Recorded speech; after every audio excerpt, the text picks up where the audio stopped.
అన్న నమస్తే అన్న. Hi brother. సో తెలంగాణలో కల్వకుంట్ల కవిత గారు టీఆర్ఎస్ అని కొత్త పార్టీ పెట్టుకున్నారు. సో మరి ఆ పార్టీ విలువలు కావచ్చు, ఆ పార్టీ ఉద్దేశం ఏంటనేది జనాల్లోకి తీసుకెళ్ళాలి. ఆ పార్టీ మీద నమ్మకం రావడానికి ప్రభుత్వాన్ని ప్రశ్నించారు.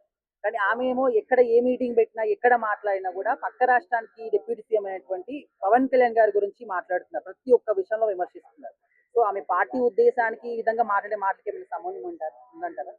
సో మీరన్నట్టు నిజంగా అంటే మన తెలంగాణలో ఇప్పుడు నిజంగా నిన్న మొన్న ఈ ఇడుపు కాగితం గురించి బాగా అందరూ ప్రతి ఒక్కరు కూడా మాట్లాడుతున్నారు.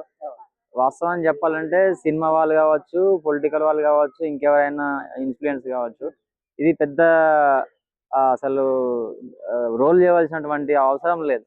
ఒక సినిమా కంటెంట్ అది సినిమా రిలీజ్ అయినాక బాగాలేకపోతే దాని మీద ఏమన్నా మీరు అన్నట్టు అది సమాజానికి విరుద్ధంగా ఉందా, లేదంటే ఆ స్టోరీ బాగాలేదా, లేదంటే దాని మీద ఇంకా డిఫరెంట్ గా ఎవరైనా బాధపడరా అంటే డిఫరెంట్ గా అంటే ఆ సినిమా కంప్లీట్ అయిపోయినాక మాట్లాడితే బాగుంటది. ఎవరైనా కావచ్చు, అది సినిమా వాళ్ళు కావచ్చు, ఛానల్ వాళ్ళు కావచ్చు, ప్రతి ఒక్కరు. అది జస్ట్ ఓన్లీ టైటిల్ రిలీజ్ అయింది, ఆ కాస్ట్ ఓపెన్ చేశారు.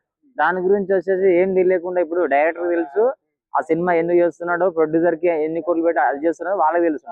చాలా మంది ఇలా చేస్తున్నారు. బట్ మీరు అన్నట్టు కూడా ఆ కవిత గారు కూడా, ఎందుకంటే ముందుగా నేనైతే ఒకటి చెప్పాల్సుకున్నా, ఏ పొలిటికల్ నాయకుడైనా సరే, ఎలాంటి ఇండస్ట్రీ పర్సన్ అయినా సరే, ఎవరైనా సరే, పవన్ కళ్యాణ్ అనే సార్ ఒక గొప్ప ఇమేజ్ ఉన్నటువంటి ఒక మంచి పర్సన్, ఒక మానవతావాది పర్సన్.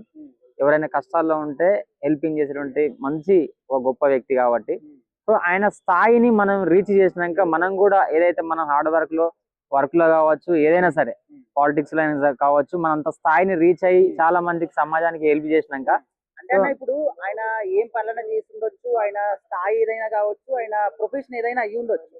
బట్ ఇక్కడ ఒక రాష్ట్రంలో నువ్వు పార్టీ పెట్టినప్పుడు రాష్ట్రం యొక్క విలువలు ఏంటి, నువ్వు దేనికోసం ఫైట్ చేస్తున్నావు, నీ పార్టీ ఎందుకు వచ్చింది, దీని గురించి మాట్లాడకుండా అసలు ఆయన గురించి ఎందుకు ప్రతి ఒక్క దాంట్లో తీసుకురావాలనేది జనాల యొక్క అభిప్రాయం అనమాట. దానికి సో మీరు అన్నట్టు అంటే కవిత గారు కూడా ఇక్కడ ఉన్నటువంటి చాలా సమస్యలు ఉన్నాయి.